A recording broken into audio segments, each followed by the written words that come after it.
Noticias. En RR Noticias, la voz de Felipe Fernando Macías. Felifer con ustedes esta mañana. Como saben, es diputado federal por el Partido Acción Nacional. ¿Cómo estás, Felifer? Estimado Ángel, muy buenos días. Excelente martes a todas y todos. Oye, me da mucho gusto saludarte. ¿De qué vamos a platicar el día de hoy? Claro que sí, Ángel. Bueno, pues ayer se dio un anuncio por parte del presidente de la República que es gravísimo y que de verdad Sí. le pido a todo el público que dé seguimiento a este tema, Ángel, porque es gravísimo. A ver, ayer anuncia que por decreto presidencial, en pocas palabras, porque a él así se le antoja, va a pasar la Guardia Nacional a la Secretaría de la Defensa Nacional. Esto es inconstitucional. Él ya desde meses anteriores, si ustedes recuerdan, anunció que iba a mandar una reforma al Congreso para que se dé este cambio, porque es el Congreso de la Unión, según la Constitución, los únicos facultades para tomar esta decisión, es decir, los diputados federales y los senadores. Y el hecho de decir ayer el presidente, pues me vale, y yo voy a dar un decreto porque se me antoja, pues es pasar al final del día, no por diputados y sobre senadores, sino por la voluntad democrática de los ciudadanos.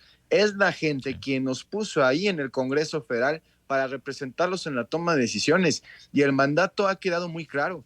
No se le mueve a la Constitución y mucho menos se militariza la seguridad en este país y menos se le ha puesto una estrategia fallida como la Guardia Nacional.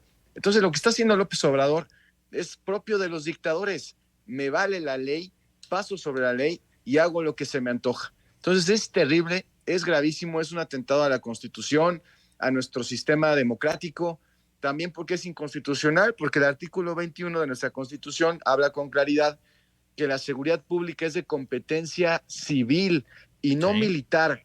Es propio de las dictaduras, de los regímenes totalitarios, el control absoluto de la seguridad pública en manos de los militares, como sucede en Venezuela, como sucede en Cuba, como sucede ahora en Nicaragua. Eso es a donde nos quieren llevar, Ángel. Evidentemente no lo vamos a permitir. Vamos a promover una acción de inconstitucionalidad y vamos a exigir una controversia constitucional. Son ambos mecanismos de la visión constitucional para parar este atentado contra la democracia y la Constitución. Y también, Ángel, yo agregaría aquí un tema importante. Creo que debemos de poner en el debate que también las Fuerzas Armadas se pronuncien, porque si bien ellos responden al comandante en jefe, como es el presidente de la República, al final del día también deben lealtad a la Constitución, y la Constitución está por encima del presidente. Una orden que violente la Constitución debería ser ignorada por las Fuerzas Armadas, y creo que eso se tiene que debatir, incluso llevar también a la legislación. Es un tema, me parece a mí muy importante. Justamente sobre eso reflexionaba desde ayer, que el presidente lo mencionó en la conferencia de prensa, y lo retomé hace apenas unos minutos, Felifer, en el sentido de que a mí me resulta sumamente preocupante todo el control que se le ha venido otorgando a las Fuerzas Armadas de diferentes puntos del quehacer del gobierno, porque la enorme pregunta es, mañana que haya un cambio de administración pública, ya sea que se quede Morena o que sea otro partido el que la asuma, la persona que se quede en calidad de presidente o presidenta de la República, pues ¿cómo le va a pedir a las Fuerzas Armadas que le regrese lo que les entregaron? Es decir, los puertos, las aduanas, el aeropuerto, etcétera, etcétera.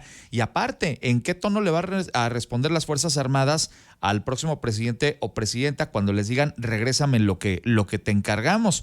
Si lo van a hacer de manera pues congruente y respetuosa contra el comandante de las Fuerzas Armadas, o si alguien va a levantar la voz. A mí me preocupaba, Felifer, y te lo digo claramente, el domingo que estaba viendo la toma de posesión de Gustavo Petro allá en Colombia, cómo existe todavía una circunstancia de mucho respeto a las Fuerzas Armadas, y obviamente pues se percibe todavía un tufo a lo que pasó en el pasado. Volteemos a ver la historia de Colombia, donde hace 70 años pues hubo un golpe de Estado a un presidente electo de forma democrática, y lo hicieron los militares, y el que no lo quiera creer, pues que revise los libros de historia, o si no, que se eche un brinco a Brasil, a Chile, a Uruguay, a Argentina, donde las Fuerzas Armadas, pues el día de mañana, cuando sienten poder y cuando algo no les gusta en el proceso justamente de mando, pues con toda la tranquilidad del mundo organizan golpes de Estado. Y estoy muy preocupado por esta decisión que ha tomado el presidente el día de ayer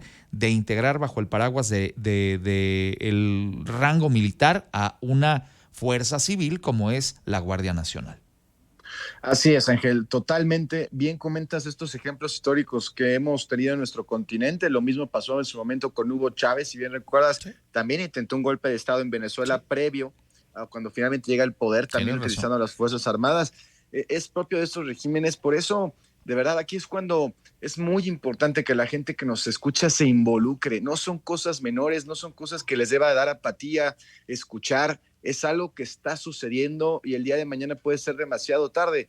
Todavía en el libro de Cómo mueren las democracias, Ángel, mencionaban que en Venezuela, por ejemplo, en el año por ahí del 2011-2012, cuando ya estaban en plena dictadura, la gente todavía calificaba que estaba en un sistema democrático, calificándolo de entre 7 y 8 puntos de 10, y no se habían dado cuenta que ya estaban totalmente secuestrados por una dictadura. Aquí es sumamente importante el involucramiento de la gente. Nosotros vamos a hacer lo que está en nuestro campo desde el Congreso, de combatir estas decisiones y que la Suprema Corte de Justicia de la Nación también lo eche atrás, pero vamos, lo más importante es a buscar un equilibrio en el Congreso en próximas elecciones para que nuestro sistema democrático no esté en amenaza y, insisto, yo lo que pido a la gente es que nos dé seguimiento de lo que vamos a hacer para contener este embate, Ángel, por todos los mecanismos institucionales posibles. Y también con esto cierro, creo que ya lejos de apostar una estrategia fallida como ha demostrado ser Guardia Nacional, le tenemos que apostar a que regresen los recursos a policías municipales, a policías estatales, a las fuerzas de seguridad civiles, que es donde la gente ocupa seguridad, que es en sus barrios, en sus colonias, en sus mercados, y vamos a dar esta lucha, Ángel. Estoy muy agradecido contigo de que nos hayas compartido tu punto de vista esta mañana, Felifer. Te mando un gran abrazo. Muchas gracias, Ángel, y un agradecimiento a todo el equipo de RR Noticias. Es tu casa, bienvenido. Felipe Fernando Macías es diputado federal por el Partido Acción Nacional. Son las 8:32. 8